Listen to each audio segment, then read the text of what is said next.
അസ്സലാമു അലൈക്കും വറഹ്മത്തുള്ളാഹി തആല വബറകാതു. അഹ്ലൻ ബിക്കും വസഹ്ലൻ മർഹബൻ ലക്കും ഇലാ ഖനാതിന. UGC നെറ്റ് അറബിക് ലാംഗ്വേജ് ക്ലാസ്സുകളിലേക്ക് സ്വാഗതം. 7th ചാപ്റ്ററാണ് നമ്മൾ ഡിസ്കസ് ചെയ്യുന്നത്. അൽ അദബുൽ അറബി അൽ ഹദീസ്. ഇഹ്സാൻ ഖുദ്ദൂസ് അറബി സാഹിത്യത്തിൽ ഒരുപാട് രാഷ്ട്രീയ ലേഖനങ്ങൾ എഴുതി ആളുകളെ സ്വാധീനിച്ച അറബി സാഹിത്യകാരനാണ് ഇഹ്സാൻ അബ്ദുൽ ഖുദ്ദൂസ്. അറബി സാഹിത്യത്തിൽ ഒരു കഥാകൃത്ത് എന്ന രീതിയിലാണ് അദ്ദേഹം അറിയപ്പെടുന്നത്. 1919 കൈറോയിലെ ഹയ്യുൽ അബ്ബാസിയ എന്ന ഗ്രാമത്തിലാണ് അദ്ദേഹം ജനിക്കുന്നത്. 1990 അദ്ദേഹത്തിൻ്റെ മരണം. അബൂഹു മുഹമ്മദ് അബ്ദുൽ ഖുദ്ദൂസ്, തൻ്റെ പിതാവിൻ്റെ പേര് മുഹമ്മദ് അബ്ദുൽ ഖുദ്ദൂസ് എന്നാണ്. വ ഉമ്മുഹു ഫാത്തിമ ഉരിഫത്ത് ബിറോസ് അൽ യൂസുഫ്.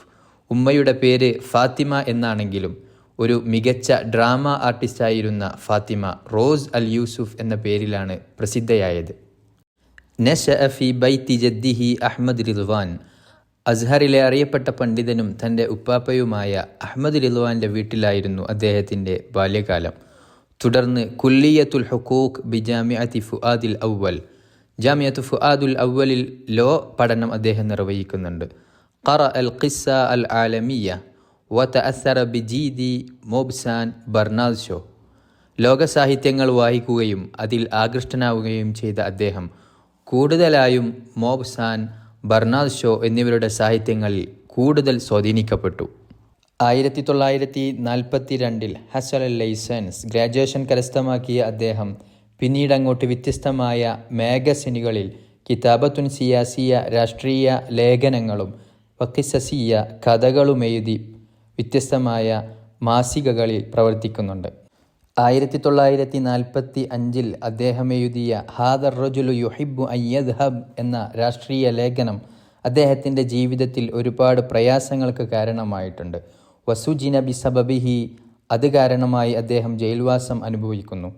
1949 മുതൽ 1950 വരെയുള്ള സമയങ്ങളിൽ മുഹക്കമത്തു മുജ്രിമി ഹർബി ഫലസ്തീൻ എന്ന ശീർഷകത്തിൽ ഈജിപ്ത് ഫലസ്തീനെ സഹായിച്ചത് ഉപയോഗശൂന്യമായ ആയുധങ്ങൾ നൽകിയാണെന്ന സത്യത്തെ വിസ്തരിച്ച് എഴുതിയ അദ്ദേഹത്തിൻ്റെ ലേഖന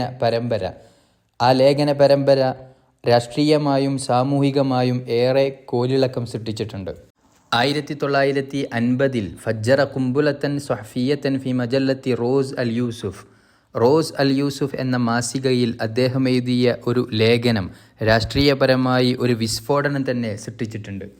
1966 അഖ്ബാറുൽ യൗം എന്ന മാഗസിൻ്റെ റഈസു തഹരീറായി അദ്ദേഹം നിയോഗിക്കപ്പെടുന്നു. 1971 മജ്ലിസു ഇദാറത്തിൽ മുഅസ്സസയായി അദ്ദേഹം നിയോഗിക്കപ്പെടുന്നു. 1974 ജരീദത്തുൽ അഹ്റാം അൽ അഹ്റാം പത്രത്തിൻ്റെ ഔദ്യോഗിക കാത്തിബായി അദ്ദേഹം നിയുക്തനാവുന്നുണ്ട്.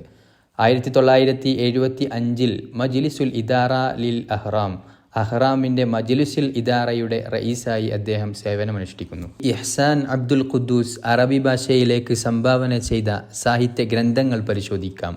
ഖിസ്സ, സ്വാനിഉൽ ഹുബ്ബ്, ബാഇഉൽ ഹുബ്ബ്, അന്നല്ലാറത്തു സൗദാ, ഐന ഉംരി, അത്വരീഖുൽ മസ്ദൂദ്, ഫി ബൈതിന റജുലുൻ, ഷൈഉൻ ഫി സ്വദ്രി, അഖ്ലി വഖൽബി, മുൻതഹ ഹുബ്ബി, ലാ തുത്ഫിഅ അശ്ശംസ്, دمعي ودموعي وابتسامتي، الهزيمة كان اسمها فاطمة، الرساسة لا تزال في جيبي، العذراء والشعر الأبيض، حتى لا يطير الدخان، نسيت أني امرأة، لا تتركني هنا وحدي، زوجات ضائعات، الحب في رحاب الله തുടങ്ങിയ അദ്ദേഹത്തിൻ്റെ കഥകളാണ്. റിവായ, അദ്ദേഹം എഴുതിയ നോവലുകൾ. അയ്യാമു ഷബാബി സന, ലൻ അഈശ ഫി ജിൽബാബി അബി, യാ അസീസു കുല്ലുനാ ലുസൂസ്, ഗാബത്തി ശംസു വലം യദ്ഹറിൽ ഖമർ, ലൗനുൽ ആഖിർ, അൽ ഹയാത്തു ഫൗഖൽ ലബാബ്. അൽ മഖാല, അദ്ദേഹം എഴുതിയ ലേഖനങ്ങൾ. അലാ മഖ്ഹ ഫി ശാരിഇ സിയാസി, ബഈദൻ അനിൽ അർദ്, അയ്യാമു ഷബാബി, ഖവാതിറുൻ സിയാസിയ തുടങ്ങിയവ അദ്ദേഹത്തിൻ്റെ ലേഖനങ്ങളാണ്. അഫ്ലാമു റിവായത്തിഹി, അദ്ദേഹത്തിൻ്റെ നോവലുകൾ. സിനിമയാക്കപ്പെട്ടിട്ടുണ്ട്. അൽ വിസാദത്തുൽ ഖാലിയ, അന ഹുറ, അൽ ബനാത്തു വസ്വൈഫ്, ലാ അനാമു, അർജൂക അഅ്തിനി ഹാദ ദവാ, ലാ യസാലു തഹ്ഖീഖു മുസ്തമിറൻ തുടങ്ങി അദ്ദേഹത്തിൻ്റെ നോവലുകൾ സിനിമയാക്കപ്പെട്ടിട്ടുണ്ട്.